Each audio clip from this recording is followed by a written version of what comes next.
Assalamualaikum warahmatullahi wabarakatuh. Selamat datang di podcast manajemen nyeri yang diselenggarakan oleh Pogdi Nyeri PP Perdosi. Perkenalkan, saya Dr. Rofi. Hari ini sudah hadir bersama kita Profesor Dr. Desi Rahmawati Emril, spesialis saraf konsultan. Yang mana beliau adalah ketua kelompok studi nyeri PP Perdosi. Assalamualaikum Prof. Waalaikumsalam. Bagaimana kabarnya Prof? Baik, alhamdulillah. Alhamdulillah. Senang sekali hari ini kita berada di podcast ini, podcast perdana ya Prof ya? Baik, untuk membicarakan terkait manajemen nyeri. Sebelumnya saya pengen tahu Prof, sebenarnya podcast ini tujuannya untuk apa ya Prof? Oh ya, baik. Terima kasih Dr. Rofi. Kita tahu bahwa di era sekarang ini ya, era digital ya, di mana informasi bisa tersebar dengan sangat cepat ya, melalui media sosial, kemudian melalui ya salah satunya podcast seperti ini ya.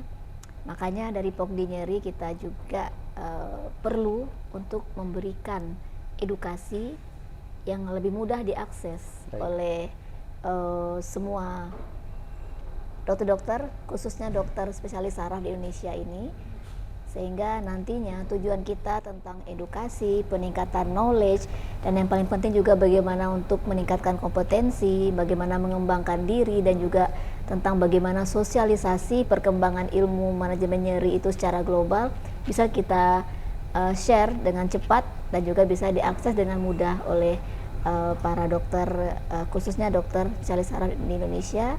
Para dokter umum juga banyak menangani pasien dengan nyeri dan juga dokter-dokter lain yang terkait dengan bidang manajemen nyeri ini. Baik, menarik ya Prof ya. Memang kita tahu memang nyeri ini memang suatu common problem ya Prof, yang kita temukan di dalam praktik klinis sehari-hari, dan memang Pogdi Nyeri memang sudah hadir di tempat yang tepat ya Prof ya, untuk menghadirkan podcast ini kepada seluruh sejawat untuk mengupdate ilmu yang memang perkembangan nyeri ini sangat dinamis ya Prof ya. Baik. Sangat cepat berubah ya Prof ya. Baik. Baik, untuk mengawali diskusi kita pada hari ini, kita pengen tahu dulu Prof, sebenarnya nyeri itu apa ya Prof? Apa yang dimaksud dengan nyeri? Ya. Nyeri adalah suatu keluhan universal ya. Semua orang pasti pernah merasakan nyeri dengan berbagai tujuan, Dr. Rufi, sebetulnya. Nyeri bisa sebagai pertanda bahwa ada bahaya yang akan terjadi sehingga orang akan aware dan berusaha untuk menghindari bahaya tersebut. Nyeri juga merupakan suatu hal yang menjadi indikator untuk keberhasilan sebuah treatment misalnya. Jadi sangat-sangat banyak sebetulnya, gunanya ada gitu. Baik. Gunanya ada, tapi kan sesuatu yang sangat mengganggu. Baik. Bila berlangsung terus-menerus. Baik. Jadi kalau secara per definisi, nyeri itu cukup simpel. Dikatakan suatu pengalaman emosional yang tidak mengenakan bagi seseorang, di mana terkait dengan adanya suatu kerusakan pada jaringan tubuh atau yang berpotensi untuk terjadinya kerusakan. Itu definisi nyeri secara umum. Akan tetapi sebetulnya nyeri itu jauh lebih complicated dari definisi yang ada, di mana nyeri sebetulnya tidak hanya terkait pengalaman emosional yang tidak mengenakan karena adanya keterlibatan sensorik, tetapi nyeri juga melibatkan banyak komponen lain yang sangat berperan, yaitu komponen motivasi, komponen kognisi, dan juga masalah biopsikososialnya. Kemudian nyeri juga sangat individual, itu yang mungkin perlu kita pahami, di mana tidak bisa kita walaupun sebagai seorang dokter sekalipun memastikan dengan sangat definitely bahwa nyerinya ini dirasakan ngerasa seperti ini, skornya sekian ya. Akan tidak sama skor nyeri 5 dengan skor nyerinya 3 pada setiap orang gitu. 5 pada pasien A dengan 5 pada pasien B mungkin berbeda. Begitu juga dengan bagaimana respon mereka dalam menghadapi nyeri tersebut. Jadi memang kalau kita lihat dari definisi itu penting untuk kita pahami sekali bahwa nyeri tidak sesederhana yang mungkin kita bayangkan selama ini. Cukup diberikan obat anti nyeri, masalah selesai. Tidak. Nyeri itu sangat luas sekali, melibatkan faktor komponen sensorik, motivasi, dan kognitif. Dan yang jelas dia sangat bersifat individual sehingga penanganannya tidak bisa fit untuk setiap orang walaupun mungkin dengan masalah utama yang sama. Demikian Dr. Rofi. Baik, menarik sekali ya Prof ya. Dia sangat individualistik dan sangat kompleks ya Prof. Jadi Ya, tata laksana yang harus kita berikan itu harus tailor made ya Prof ya. ya, Jadi harus di-adjust sesuai dengan klinis yang dirasakan oleh pasien tersebut. dan juga karakter pasien itu sendiri. Sangat berbeda-beda ya Prof Ya, ya. Baik. dan baik. juga latar belakang pasien. Baik. Nah, kompleksitas yang kita temukan dalam penanganan nyeri dalam praktik klinik sehari-hari ini menimbulkan banyak sekali pertanyaan, Prof. Jadi sejawat-sejawat kita yang berpraktik terutama di dalam bidang manajemen nyeri ini yang mungkin hari ini perlu kita kupas lebih dalam ya, Prof ya, terkait dengan pertanyaan-pertanyaan yang mungkin tidak terjawab nih, Prof. Ya, Di dalam seminar ataupun simposium-simposium ilmiah yang diselenggarakan oleh perhimpunan ataupun lembaga-lembaga tertentu karena keterbatasan waktu dan jumlah pertanyaan yang begitu banyak ya Prof ya. Ada banyak sekali pertanyaan, tapi waktunya terbatas. Betul, betul, ya, betul. Karena seminar kan juga ada sesi-sesinya. Betul. Karena mungkin semakin tingginya antusiasme juga karena dibatasi waktu jadi tidak terjawab semuanya. Iya, Kita hari ini sudah merangkum nih Prof beberapa pertanyaan-pertanyaan Iya, yang akan kita coba diskusikan bersama Prof Desi guna menjadi referensi tentunya untuk optimalisasi pelayanan nyeri di Indonesia. Ya Prof ya, baik. Ini pertanyaan dari para dokter yang mengikuti simposium selama ini ya, betul Rofi, ya? Prof. Kita studi beberapa simposium dan kita lihat, kita trace pertanyaan-pertanyaannya dan hari ini coba kita rangkum yang paling umum Khususnya ditanyakan. Umum tapi kadang-kadang tidak sempat terjawab. Tidak sempat terjawab, betul Prof. Baik. Ya. Kita masuk ke pertanyaan pertama ya Prof ya. Terkait kombinasi obat nyeri yang rasional antara obat anti nyeri non steroid atau NSAID dengan neuropathic pain. Oke. Obat Ada anti pertanyaan neuropathic, seperti itu ya. ya, betul. Bagaimana kombinasi yang rasional, untuk kombinasi obat NSAID dengan anti neuropathic, betul. Ya, pertanyaan yang baik sekali memang Dr. Rofi. Karena bagaimanapun kita tahu, mungkin saya kupas sedikit agak mundur ya, nyeri kan ada nyeri neuropatik, ada nyeri nociceptif atau nyeri inflamasi, dan juga satu lagi ada yang dikenal istilah nyeri nociplastik. Nah, terkait pertanyaan ini, kita juga mengenal istilah nyeri campuran atau mixed pain, di mana pada satu pasien itu bisa mengalami lebih dari satu jenis nyeri tadi. Nah, kalau pertanyaannya bagaimana kombinasi rasional penggunaan NSAID yang notabene adalah antiinflamasi dengan obat anti neuropathic pain, maka kan di sini kan kita simpulkan bahwa yang terjadi pada pasien itu ada dua jenis nyeri, berarti yaitu nyeri neuropatik dan juga nyeri inflamatorik pain, sehingga digunakanlah kombinasi kedua obat tadi, Dr. Rofi. Baik. Nah, secara rasionalnya, karena memang pasien itu memiliki kedua jenis nyeri tersebut, maka memang harus kita tangani dengan dua jenis obat yang berbeda. Jadi mungkin lebih disimpulkan bagaimana penanganan mixed pain sebetulnya, ya. Nah, sebetulnya untuk mixed pain itu sendiri kan berarti ada kombinasi lebih dari satu jenis nyeri, ya kan? Ada nociceptif, neuropatik, dan nociplastik tadi. Akan tetapi mungkin banyak orang yang menduga bahwa obatnya boleh diberikan sekaligus saja gitu. Jadi begitu datang pasien, kita kan assessment dulu, Dr. Rofi ya.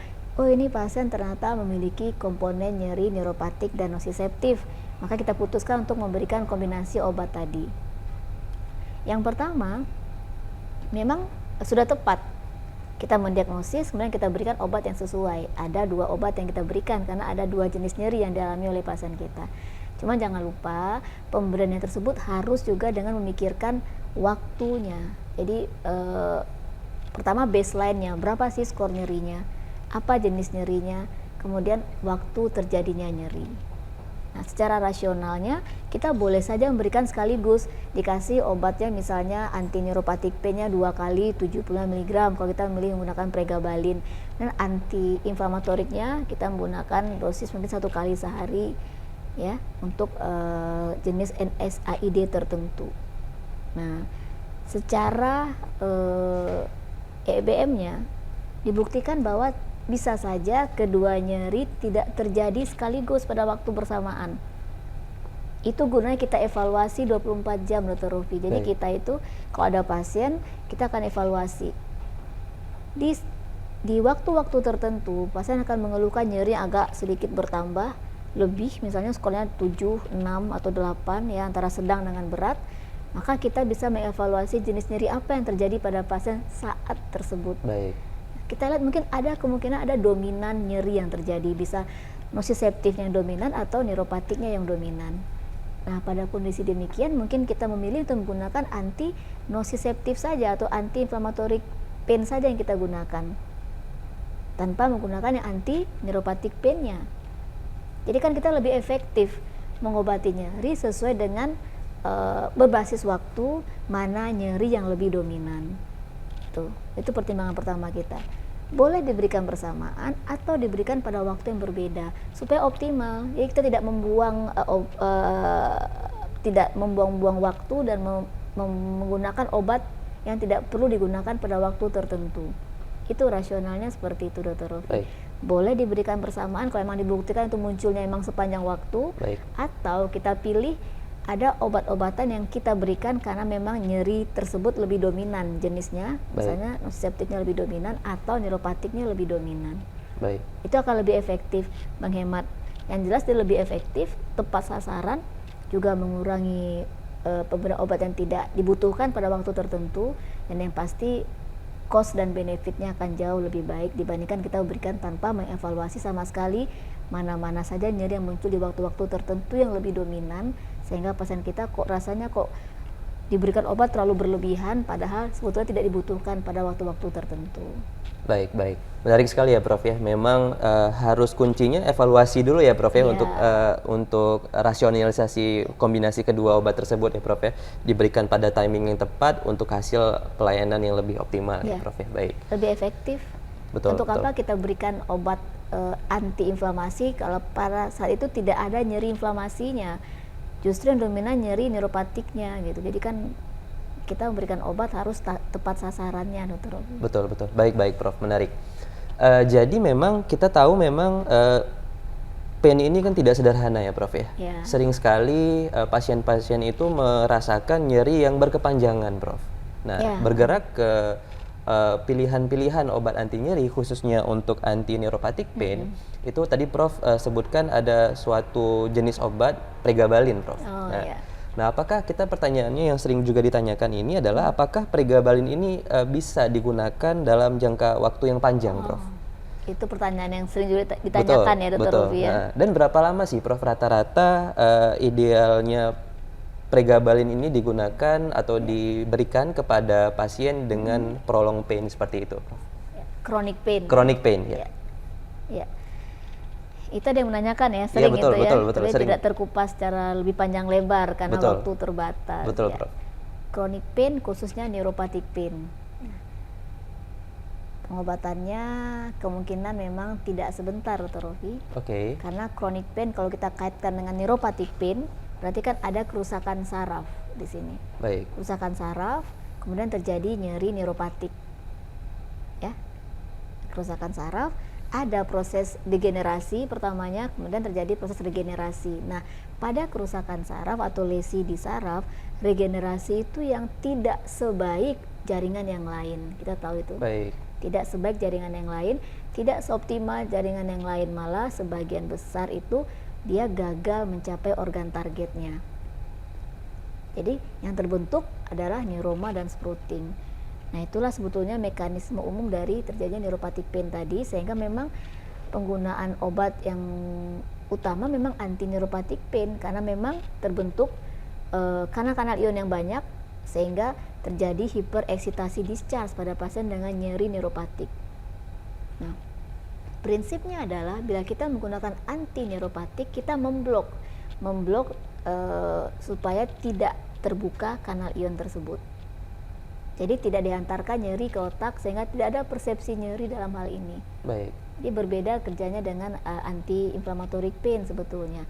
Nah, kalau kita lihat bahwa kerja obat ini adalah menduduki reseptor yang ada di kanal ion secara terus-menerus sampai nanti targetnya terjadi disfungsi dari kanal ion tersebut sehingga tidak lagi bisa terbuka saat adanya stimulus nyeri ada atau tanpa stimulus nyeri itu bisa terbuka kanal ion. Pada neuropathic pain agak beda nih. Baik. Dia ada yang namanya evoke pain, ada yang namanya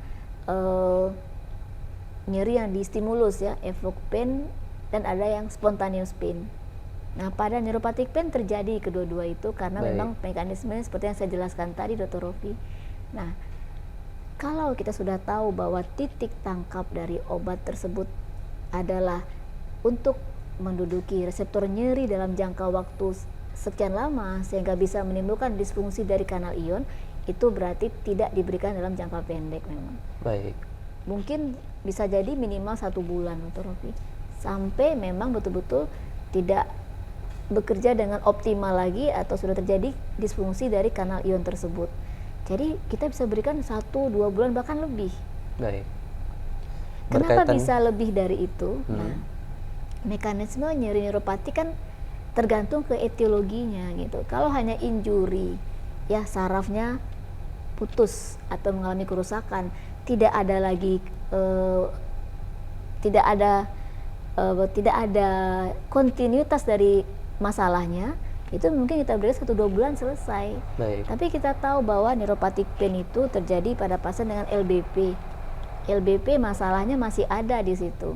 Ada diskus prolaps, ada facet jointnya mengalami artropati, ada penebalan ligamen ya. Terus juga pada pasien dengan neuropati DM, itu kan metabolit problem yang memang tidak akan Terus jangka menerus ya, panjang, Prof, ya? terus menerus. Sehingga memang selagi masih ada faktor resiko yang membuat pain generatornya terus teraktivasi, kemungkinan obat masih dibutuhkan gitu, karena kanal ion tetap terbentuk jadinya. Baik. Sehingga akan jangka panjang. Baik. Itu jadi pertimbangannya demikian. Kalau memang itu masalah sudah selesai, kita lakukan mungkin tidak terlalu lama, tapi kalau problem dasarnya masih ada, kita bisa on off. Baik. Saat dia sudah terkendali, kita bisa hentikan. Mungkin akan ada kemungkinan relapse ke depannya, kita masih boleh gunakan. Bahkan Baik. ada mungkin yang terus menerus, Dr. Rofi. Jadi itu tergantung kondisi pasiennya dan apa mekanisme yang mendasari timbulnya nyeri pada pasien. Baik. Berarti tidak ada batasan absolut ya tadi ya, Prof, ya? Ya. Berapa lama obat anti neuropatik ini diberikan? Minimalnya ada. Oke, baik, Ya. baik. Minimalnya ada 2 minggu belum tutup untuk membuat terjadinya disfungsi kanal ion. Oke, Jadi baik. 1-2 bulan baru Baik, kita baik. bisa hentikan. Baik. Dan dengan syarat predisposing faktornya sudah kita stop juga. Baik, menarik, menarik. Dan tentunya juga mungkin ada adjustment dosis nggak, Prof, nanti, Prof? Jadi mungkin maksimal dos di periode waktu tertentu dan di adjustment pada waktu tertentu juga, Prof? Ya, berhubung anti neuropathic pain ini bekerja di sentral, maka memang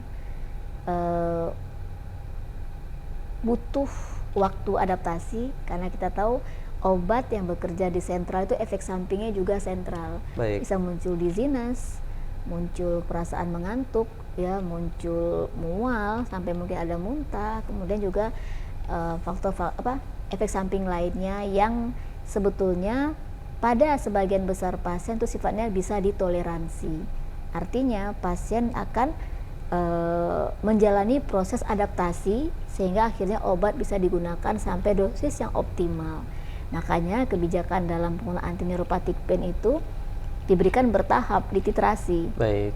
Ya, dosisnya diawali dengan dosis yang misalnya pregabalin nih, kita boleh gunakan 50 mg dulu pada malam hari, naikin selama 2-3 hari, kemudian jadi 2 kali 50 mg, kemudian naikin jadi 2 kali 75 mg, sampai memang betul-betul pasien itu beradaptasi dengan efek sampingnya. Itu namanya titrasi, kita berikan. Titrasi. Baik. Tapi kan ada dosis minimal, ya, dosis optimal yang saya maksud.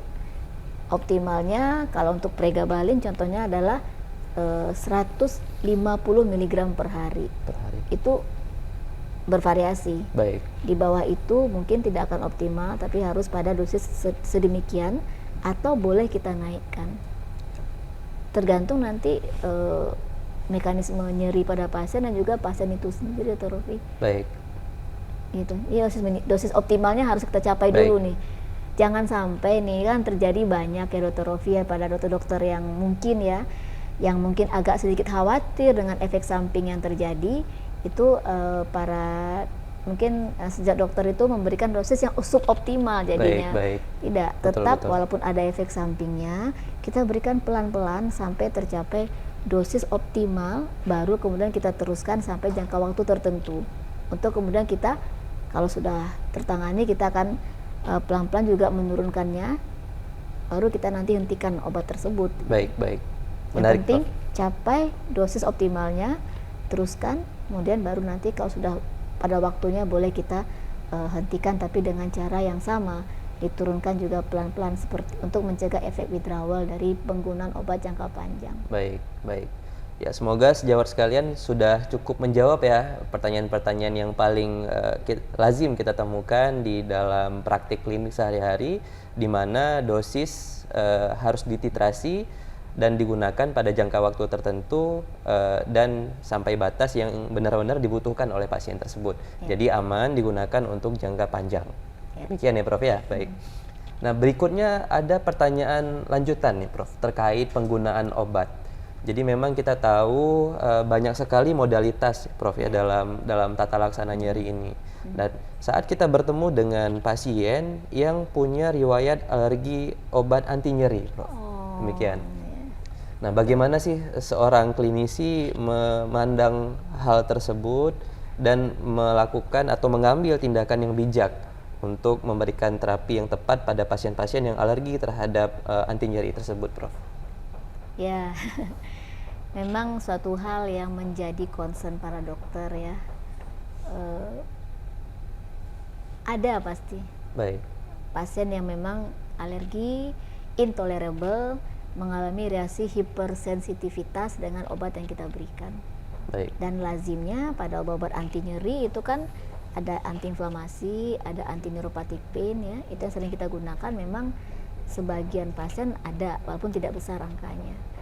Nah, tadi kan kalau pasien yang alergi dengan anti-inflammatory pain, NSAID atau yang lainnya misalnya, ya memang kita masih punya pilihan ya Dr. Rofi ya. Betul. Kan NSAID itu ada banyak tuh. Baik. Ada banyak ya, kita akan berikan anti-inflammatory pain yang memang bisa tidak menimbulkan alergi pada pasien kita. Baik. Tapi memang kan tidak ada tesnya nih. Betul. Tidak ada tesnya. Nah, untungnya tidak banyak juga pasien yang alergi dengan NSAID.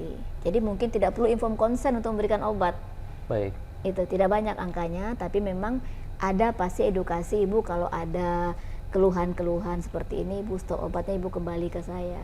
Itu untuk NSAID. Baik. Karena tidak banyak, kita tidak perlu inform consent yang jelas banget, ibu obat ini sering alergi enggak? Tidak banyak orang alergi dengan NSAID. Baik. Dan pada sebagian pasien yang teredukasi dengan baik, mereka sudah bilang tuh, dok maaf saya alergi obat ini, tolong jangan dikasih ya dok ya. Nah, kita akan catat.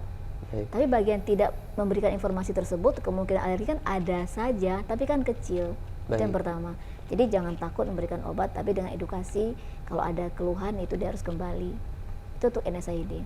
Baik. Ya. Jadi kalau dia alergi NSAID, pilihannya yang pertama ganti obat pada kelompok yang sama, karena belum tentu dia akan alergi dengan obat berbeda walaupun masih pada kelompok yang sama. Yang kedua, obat dengan tujuan terapeutik yang sama-sama antiinflamasi, tapi diberikan pada untuk kelompok yang berbeda. Jadi kan kemungkinan alergi juga akan lebih minimal kan. Itu kalau itu NSAID, pilihannya banyak sekali. Baik. Nah, bagaimana nih dok, saya punya pasien dia alergi hampir sebagian besar NSAID walaupun kecil angkanya. Benar. Nah, yang hal seperti itu saya menggunakan steroid jadinya. Oke, baik. Ya, karena jarang orang alergi dengan steroid. Baik. Tapi kan hati-hati, ada batasan concern yang sangat jelas untuk penggunaan steroid tadi. Tidak bisa kita gunakan jangka panjang, betul. Dan memang harus diwanti-wanti kepada pasiennya untuk hanya menggunakan sesuai dengan saran kita. Baik. Kalau memang dia juga masih alergi, tapi jarang Dr. Rofi ya, parastamol membantu juga walaupun bukan antiinflamasi, tapi jarang. Jadi yang saya katakan tadi, satu, ganti kelompok obatnya, atau obat pada kelompok yang sama, cuman jenisnya berbeda. Yang kedua, obat pada kelompok yang berbeda dengan mekanisme yang sama antiinflamasi, atau kita bisa menggunakan obat yang kelompoknya agak jauh, misalnya antiinflamasi, obat anti nyeri adjuvan. Mohon maaf dalam hal ini maksud saya gini, obat tersebut kelompoknya jauh berbeda. Jadi NSAID dengan steroid misalnya. Baik. Kita boleh memang menggunakan pada kelompok yang sudah agak jauh, Baik. tidak dekat lagi karena kemungkinan alergi juga akan lebih minimal. Baik. Gitu. Nah, bagaimana kalau alergi dengan obat anti nyeri, anti neuropathic pain? Betul, betul. Kecil sebetulnya angkanya, Oke, kecil baik. sekali. Tapi memang kalau terjadi efeknya seperti munculnya ras ya, Oke. munculnya gambaran eritema yang cukup luas pada pasien juga bisa ya. Kalau itu terjadi memang mau tidak mau kita mengganti kelompok anti neuropathic pain-nya. Baik. Kalau dia alergi gabapentinoid, kan itu yang masuk ke situ kan ada gabapentin, ada pregabalin. Kalau dia alergi dengan kelompok itu berarti kita pindah ke non antikonvulsan Baik. yang sifatnya mungkin mekanisme kerjanya juga hampir sama, tapi yang jelas isinya kan berbeda. Gitu. Jadi Baik. kan ada antidepresan, ada antikonvulsan, juga ada opioid untuk Baik. neuropathic pain. Baik. Jadi ada 3 kelompok. Jadi kalau dia alergi dengan kelompok drug of choice pertama, antikonvulsan atau antidepresan, kita masih punya pilihan drug of choice berikutnya. Tapi untungnya efek alerginya kan memang tidak sampai anafilaktik yang Betul. mengancam Tidak jiwa life threatening ya, sebetulnya. Prof, ya? Tidak Baik. life threatening sebetulnya. Jadi kita masih punya waktu. Baik. Punya banyak kelompok obat yang masih mungkin digunakan. Tapi tetap karena angkanya kecil mungkin tidak perlu sampai informed consent. Baik. Kecuali satu obat, Baik. yaitu carbamazepin. Baik. Nah itu memang efek alerginya cukup tinggi. Baik. Jadi Bahkan itu bisa memang sampai ke obat dengan Stephen Johnson ya, Prof, ya? yes, Baik, dan beresiko life Baik. threatening ini. Baik. Jadi untuk carbamazepin saya sarankan edukasinya lebih jelas dan ada informed consent yang jelas bahwa kita sudah menjelaskan ada kemungkinan ibu akan mengalami alergi mulai dari yang ringan sampai yang berat, yaitu Stephen Johnson yang bisa mengancam jiwa. Baik. Itu kalau saya akan tulis di status saya, Dr. Rofi. Baik. Baik. Pasien dengan trigeminal neuralgia mau tidak mau kan obatnya memang carbamazepin, maka kita harus inform consent dengan baik dan tertulis. Dan pasien menyatakan mereka sudah mendapatkan informasi dari kita tentang bagaimana kemungkinan alergi dari penggunaan carbamazepin ini. Baik. Itu satu-satunya mungkin memang perlu edukasi dan perlu inform consent Baik. untuk anti nyeri. Baik. Baik. Memang monitoring menjadi suatu kunci yang penting ya, Prof, ya, dalam kita melakukan tata laksana nyeri dan mengevaluasi kemungkinan-kemungkinan alergi yang mungkin Dan muncul. edukasi Betul, pasien betul. diberitahukan. Secara berkelanjutan ya, Prof, ya. Baik, baik, menarik. Jadi berikutnya mungkin kita tadi sudah berbicara tentang topik farmakologi ya, Prof, ya. Jadi mungkin ada satu titik di mana kita sudah optimal memberikan terapi-terapi farmakologi kombinasi ataupun yang tunggal, dan mungkin kita sampai pada satu titik di mana kita perlu melakukan intervensi, Prof, terhadap pasien tersebut. Karena memang mungkin sudah tidak optimal lagi terapi yang sudah kita berikan, mungkin jangka waktu tertentu yang sudah cukup lama. Betul, lama sekali. Nah, bagaimana sih seorang klinisi memandang itu perlu kapan perlu sudah dilakukan tindakan intervensi nyeri itu dilakukan terhadap pasien, Prof? Indikasinya itu apa sih, Prof? Nah, yang pertama mungkin kita perlu sepakati dulu kapan dikatakan kita berhasil menangani nyeri. Baik. Yang pertama, nyeri dikatakan tertangani bila kita bisa menurunkan skor nyerinya itu minimal 50% dari baseline-nya. Itu yang pertama. Jadi indikatornya adalah skor nyeri awal. Kemudian kita harus turunkan sampai minimal 50%. Jadi nggak harus hilang nyerinya. Terutama nyeri kronik. Baik. Gitu ya, terutama nyeri kronik. Yang kedua, indikator fungsionalnya. Indikator fungsional itu kita gunakan OD biasanya, Oswestry Disability Index. Kita ukur. Ya. Penurunan atau perbaikan sampai 40% dari OD awal itu kita sudah bisa dikatakan berhasil menangani nyerinya. Bukan berarti pasien harus bisa berlari, main bola langsung, tidak gitu. Kalau OD-nya mulai perbaikan sampai 40% sudah berhasil, Dr. Rofi. Itu dulu kita sepakati. Jadi jangan nanti oh dok, nyeri saya dari 8 jadi 3, tapi saya masih belum puas nih, saya mau disuntik. Saya rasa itu hati-hati, kalau sudah 3 sudah bagus. Baik. Hanya perlu waktu saja, Dr. Rofi.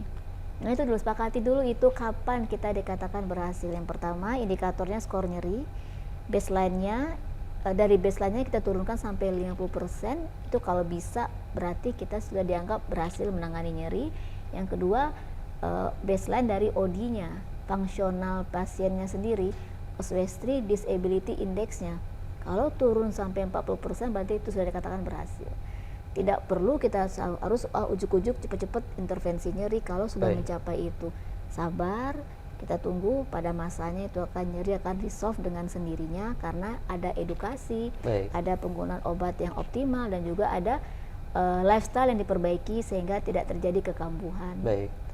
Nah, tapi bila pada jangka waktu yang kita berikan, kalau saya pribadi 1 bulan, ya dengan edukasi, terapi optimal, ya perbaikan lifestyle, biopsikososial juga kita pantau dengan baik, ya kan.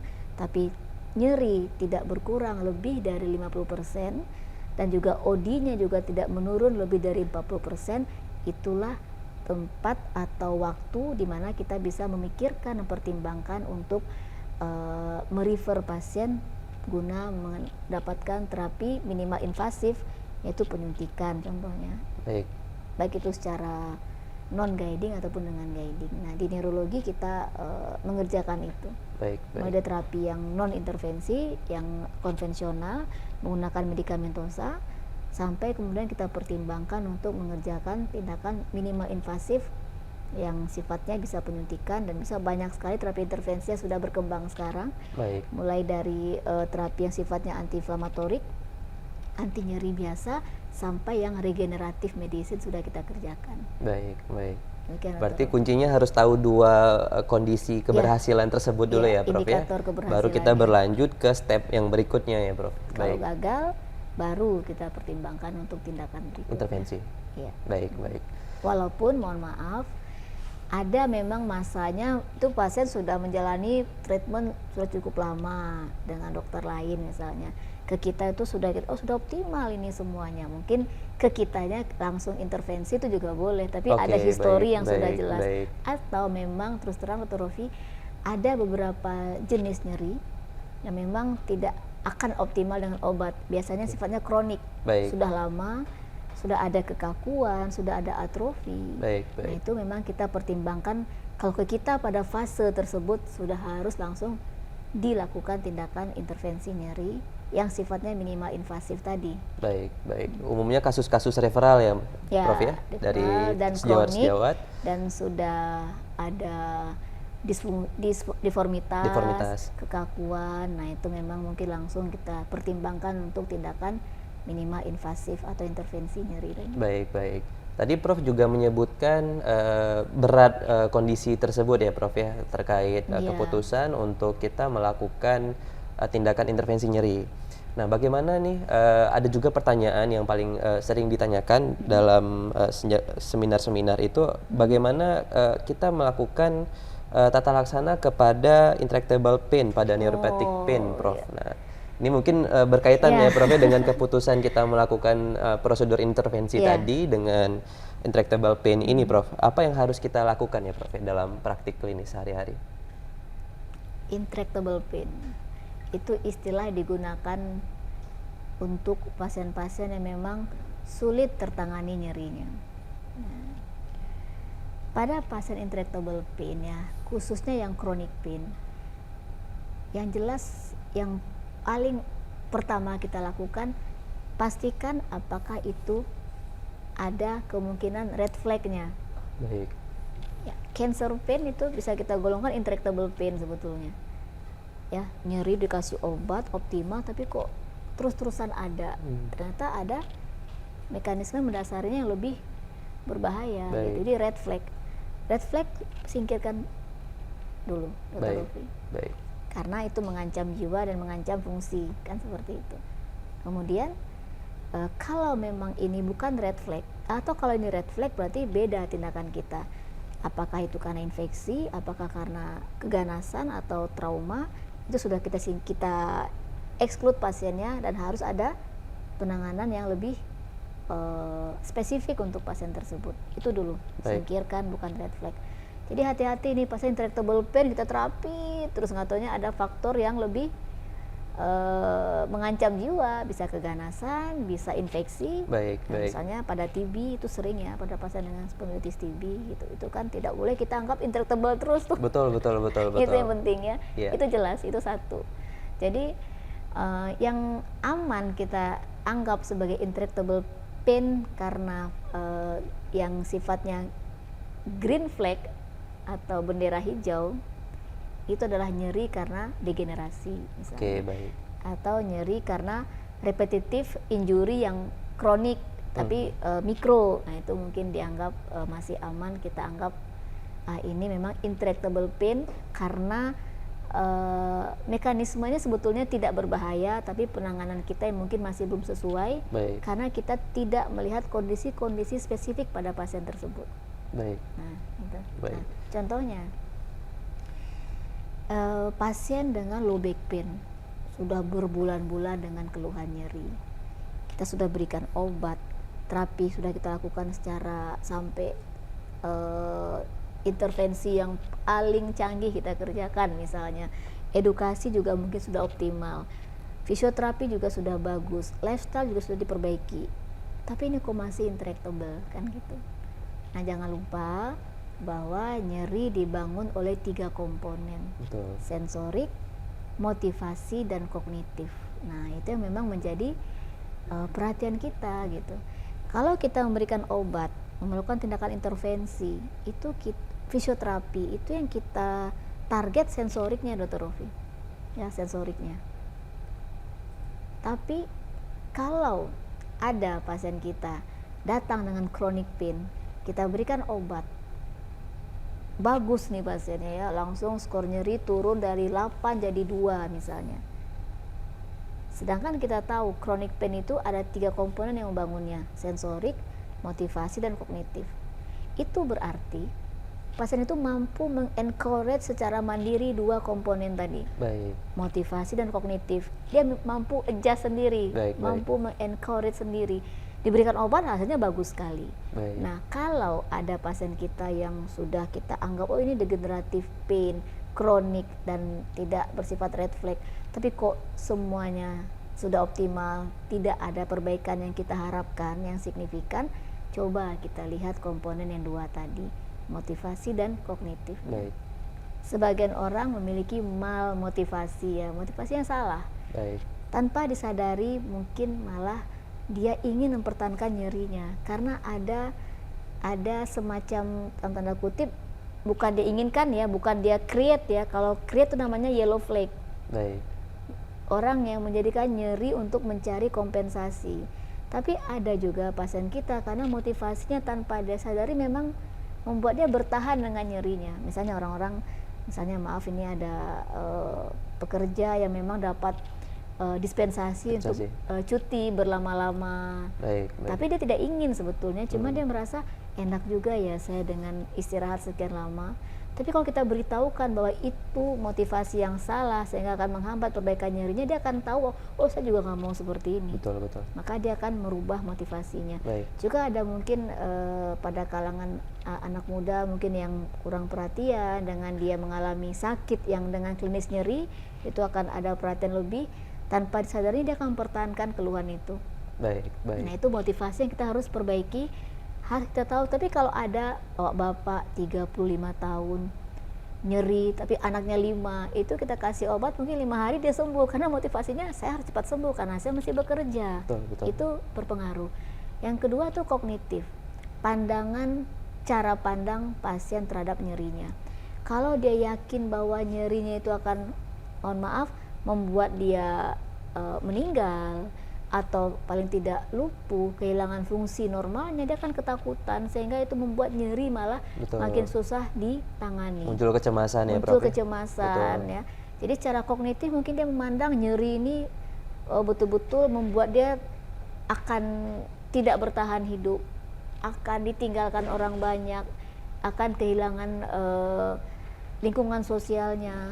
Nah itu juga akan membuat dia merasa nyerinya juga sulit tertangani. Baik. Cara pandang yang salah tentang nyeri. Nah, makanya pada pasien-pasien dengan chronic pain yang memang kita tahu itu sulit teratasi, tata laksana kognitif yang kita kenal dengan istilah cognitive behavior therapy itu sangat diperlukan. Cara pandangnya kita perbaiki. Baik. Nyeri ada tapi tidak mengganggu. Jadi bisa saja cara pandangnya yang salah sehingga susah kita tangani nyeri, atau cara pandangnya itu tidak salah, tapi ya karena nyeri yang berlama-lama ya dia merasa ya dalam tanda kutip bisa depresi, bisa ada tekanan, bisa stres ya, sehingga pada akhirnya seperti lingkaran setan jadinya. Baik, itu baik. yang harus kita perbaiki. Depresi menambah nyeri, nyeri menambah depresi. Baik, baik. Cara pandangnya kita perbaiki, paling tidak dia sadar bahwa nyeri sudah menjadi takdir saya, tapi saya tidak mau menderita karena dia. Baik. Nyeri ada tapi tidak mengganggu. Baik. Nah, kita sampai pada tahapan seperti itu Dr. Rofi dalam menangani nyeri. Kita lihat sensoriknya, motivasi dan kognitifnya, semua harus saling bekerja sama. Kalau ada satu yang kurang, maka nyeri bisa saja menjadi intractable. Baik, baik. Kuncinya kembali ke definisinya tadi ya, Ya, Prof. Ya, definisi nyeri itu apa dan semuanya harus komprehensif Ya, diterima dan ya, dia Prof. individual. Baik, baik, benar, menarik, menarik. Ya. Jadi demikian ya, Prof. Ya. Jadi sejawat sekalian juga kita sudah tahu bagaimana sih kiat-kiat untuk menangani intractable pain. Harus komprehensif, kita melakukan evaluasinya. Harus dikenali tadi ada red flag, ada green flag, atau bahkan ada yellow flag ya, Prof. Ya. Yellow flag beda. Betul. Nah, demikian.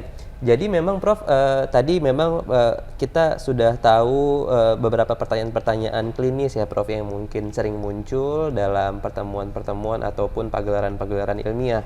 Nah, ternyata tidak hanya itu yang umum ditanyakan, Prof. Terkadang juga ditanyakan terkait topik-topik manajerial. Oh. Nah, salah satu Contohnya? topik yang paling sering Prof kita tanyakan itu berkaitan dengan kompetensi. Oke.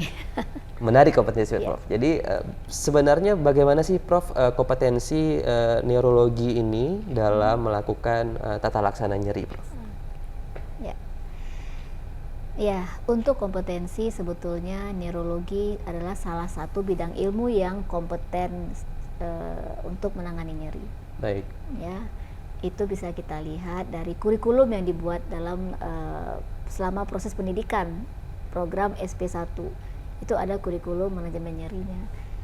Nah, kemudian juga kita punya kewenangan klinis yang sudah jelas, di mana untuk tindakan-tindakan yang tidak diajarkan di program SP1 itu ada fellowship-nya.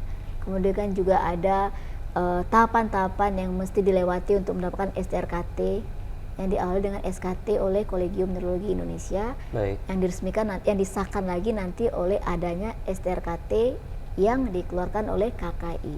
Baik. Nah, artinya dari kompetensi dasar yang kita miliki, kemudian kewenangan klinis yang sudah jelas kita legal mengerjakannya, dan juga dari kompetensi tambahan yang memang harus mendapatkan STRKT dari Konsil Kedokteran Indonesia, maka neurologi itu memang kompeten untuk menangani nyeri. Baik. Bersama dengan bagian-bagian lainnya gitu. Baik. Jadi di PNPK nyeri nasional itu memang ada beberapa bidang yang memang kompeten yang diperbolehkan untuk melaksanakan manajemen nyeri untuk pasien.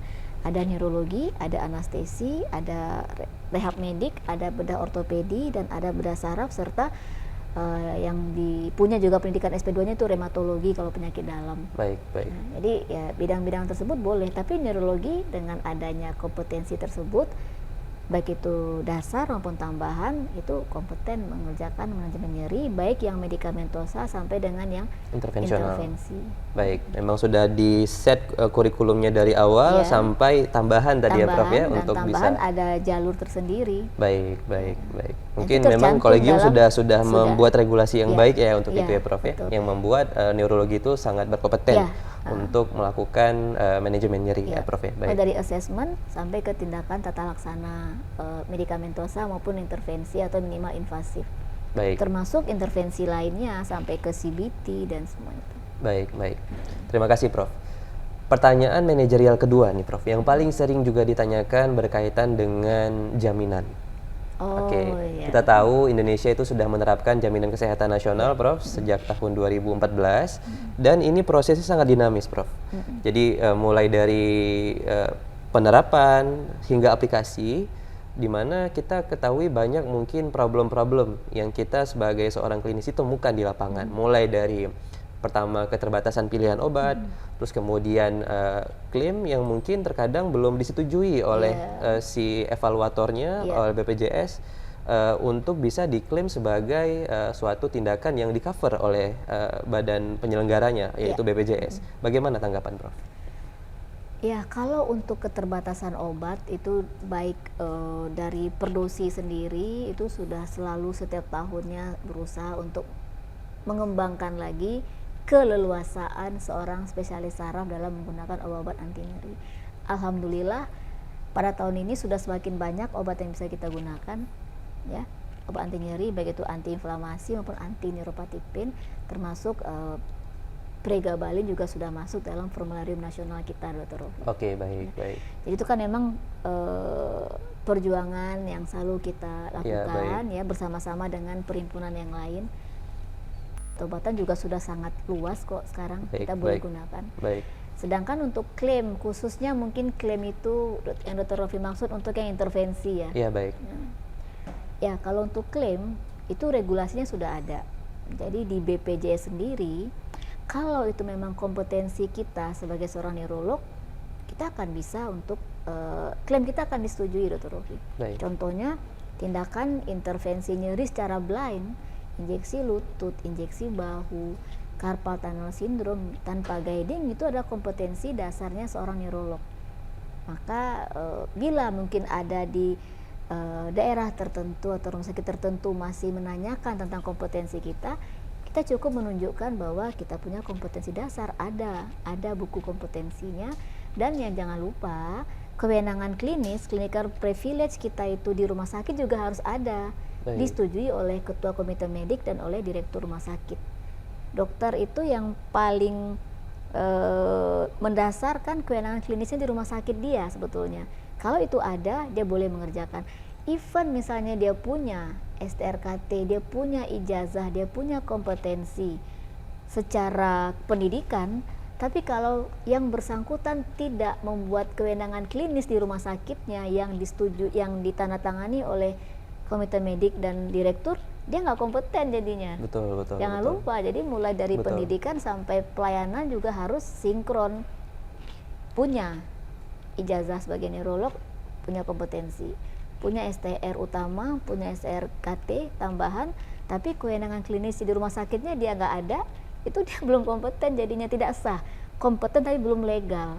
Maka jangan lupa sejawat sekalian untuk juga mengurus kewenangan klinis yang memang sudah di ACC atau sudah diperbolehkan oleh pihak rumah sakit itu sendiri. Nah, berkaitan dengan isu etik dan mediko-legal juga ya, Prof, ya? Kalau itu semua sudah ada, betul.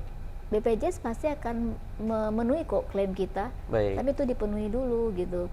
Jangan kita hanya bilang, oh ini nggak bisa diklaim, tapi kita mungkin belum punya persyaratannya. Penuhi persyaratannya, kemudian sampaikan, dibicarakan dengan pihak-pihak terkait, baik rumah sakit maupun pihak asuransinya. Saya rasa tidak akan ada masalah, karena tujuan utamanya jelas, membantu pasien.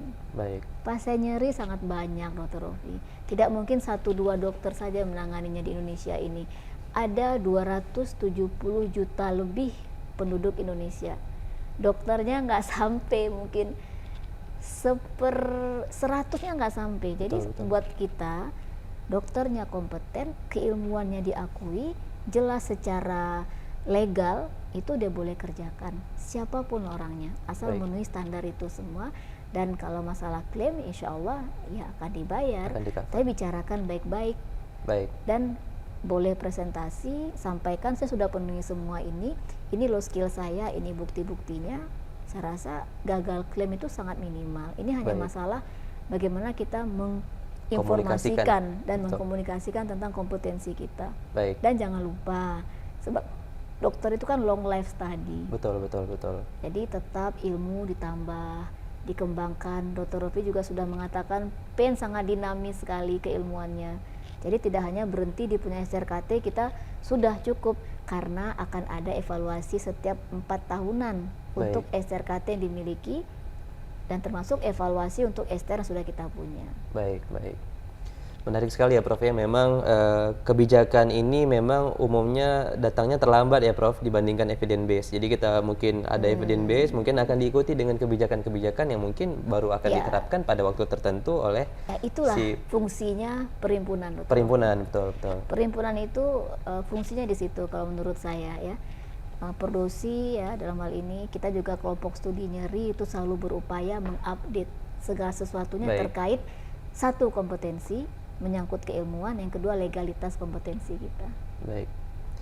Berkaitan dengan kompetensi dan legalitas tadi Prof.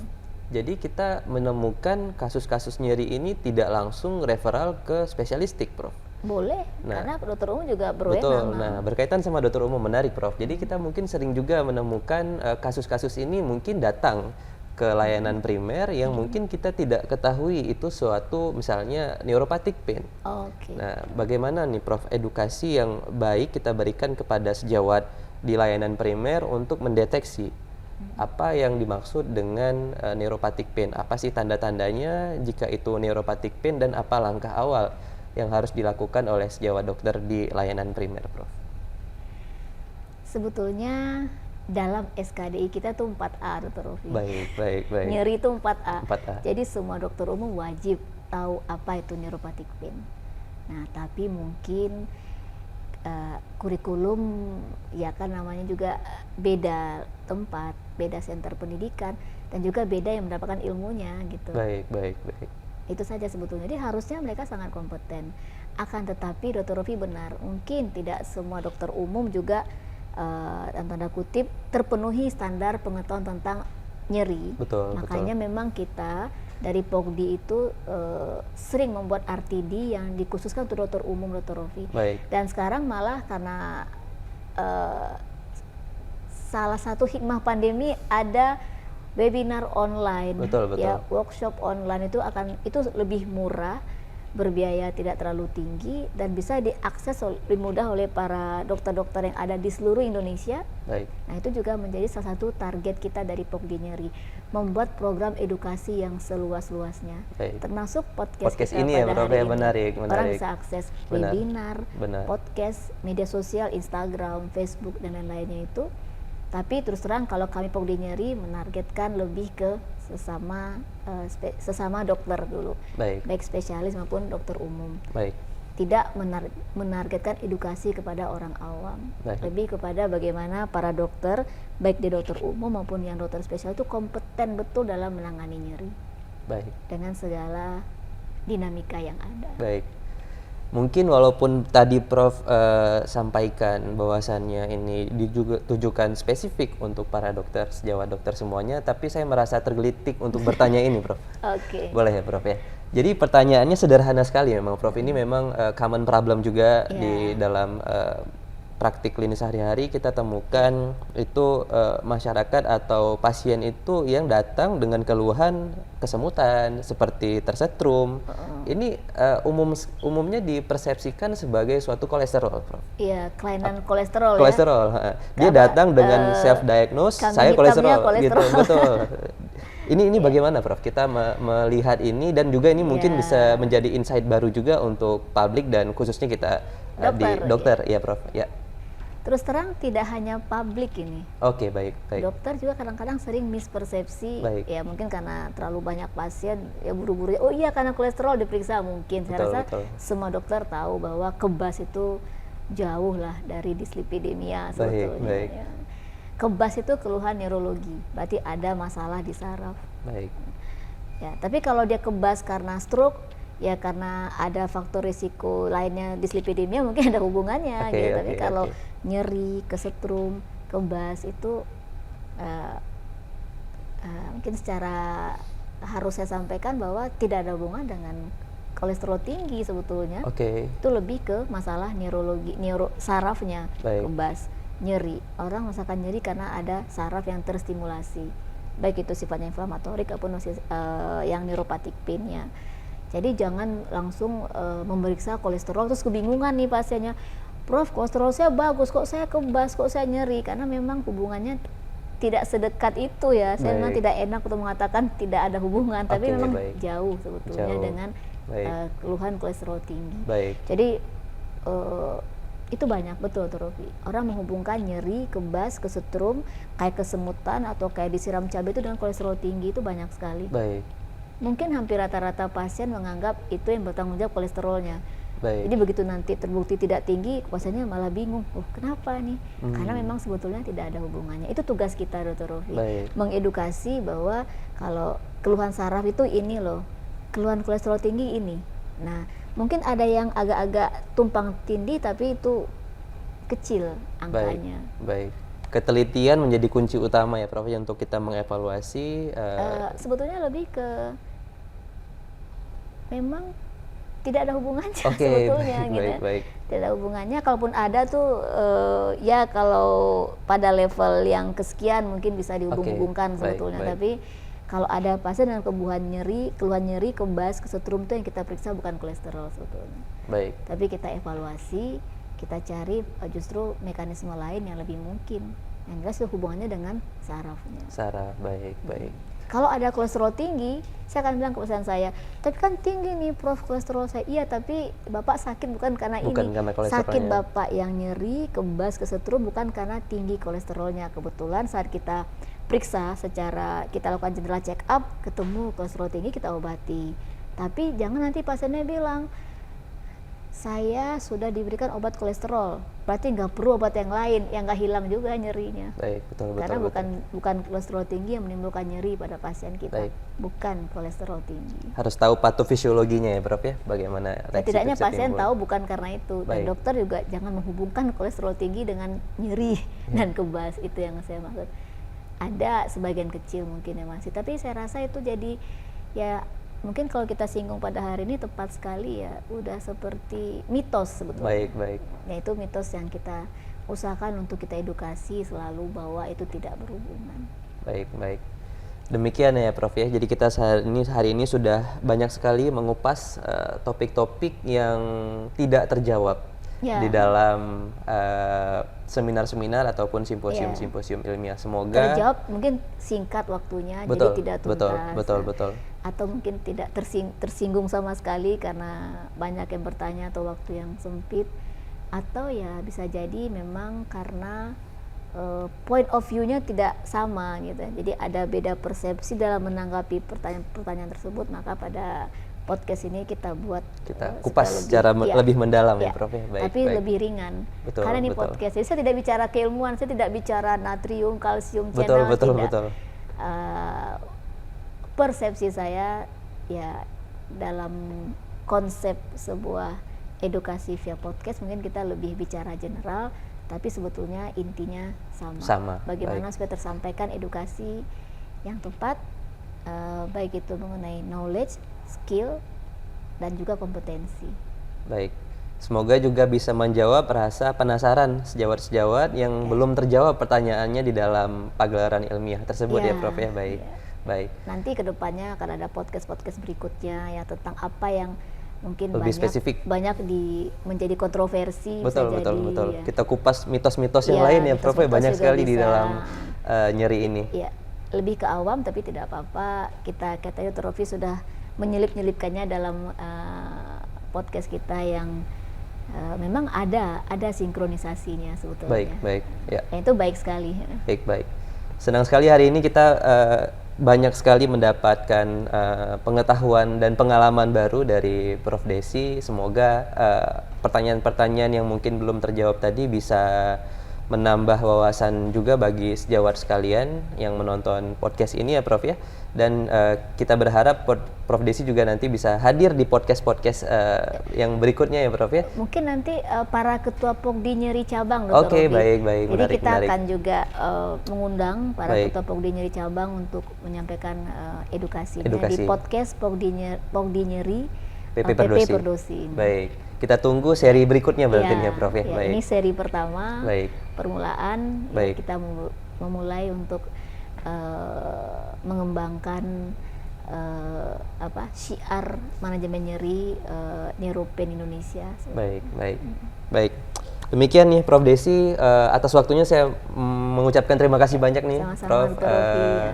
Semoga nanti di lain waktu kita bisa bertemu kembali, bertukar wawasan kembali bersama Prof. Desi. Prof. Desi juga semoga semakin sehat dan bisa memberikan syiar yang lebih luas ya Prof ya kepada teman sejawat di seluruh Indonesia. Bersama teman-teman di Pogdi Nyeri, Bersama teman-teman di dan juga Pogdi bersama Nyeri. teman-teman di bagian lain yang berkecimpung di bidang manajemen nyeri.